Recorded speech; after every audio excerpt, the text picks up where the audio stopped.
শুরুতে আমরা video editing সফটওয়্যারটি চালু করে নিব। চালু করার পর যে টাইমলাইনের উপরে মাউস রাইট ক্লিক করে ইনসার্ট ভিডিও থেকে ভিডিওটি নিয়ে আসবো। এখানে আমি ভিডিওটি নিয়ে আসলাম। জাস্ট এই ভিডিও থেকে ক্যাপচার করে আমরা ফটো নিব। ভিডিওর কোনো একটি পয়েন্টে মাউসের কার্সারটি রেখে জাস্ট এখানে লক্ষ্য রাখবো যে record and capture option, just এটাতে ক্লিক করব।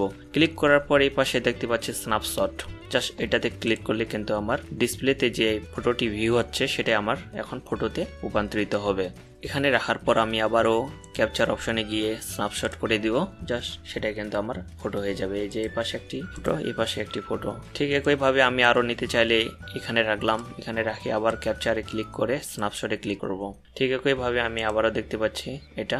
ঠিক একইভাবে আমি এটা নিতে পারি, এখানে গিয়ে ক্লিক করলাম, দেন আমি নিয়ে নিলাম। দেখা যাচ্ছে যে একটি ভিডিও থেকে আমি অনেকগুলা স্ন্যাপশট নিলাম। চাইলে আরও স্ন্যাপশট নেওয়া যাবে। জাস্ট এখানে রাখার পর আমি ক্যাপচারে গিয়ে আবারও স্ন্যাপশট নিলাম। এই ফটোগুলো আমি এখন টাইমলাইনে এনে আপনাদেরকে দেখাচ্ছি। জাস্ট এই পয়েন্টে আমি কেটে দিলাম, বাকি অংশটুকু আমি ডিলিট করে দিলাম। এই ফটোটা আমি চেপে ধরে এখানে নিয়ে আসবো, এই ফটোটা এখানে চেপে ধরে নিয়ে আসবো, এই ফটোটা চেপে ধরে নিয়ে আসবো, এই ফটোটা এখানে চেপে ধরে নিয়ে আসবো এবং এই ফটোটা আমি চেপে ধরে নিয়ে আসবো। সো দেখতে পাচ্ছি এখানে যে একটি ভিডিও থেকে আমি অনেকগুলো ফটো নিয়েছি, সেগুলো আমি এখন প্লে করে দেখাচ্ছি আপনাদেরকে। সো এখানে রাখলাম, দেন এখানে প্লে হচ্ছে। চাইলে এই ফটোগুলো আপনারা থাম্বনেল হিসেবে ব্যবহার করতে পারেন। কোনো একটি ফটোতে ক্লিক করার পর এবং মাউসের রাইট ক্লিক করে এখানে দেখতে পাচ্ছি লোকেট অন কম্পিউটার, এটাতে ক্লিক করব।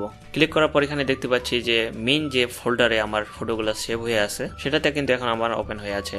চাইলে এই ফটোগুলা আপনারা ফটোশপে ইউজ করতে পারেন।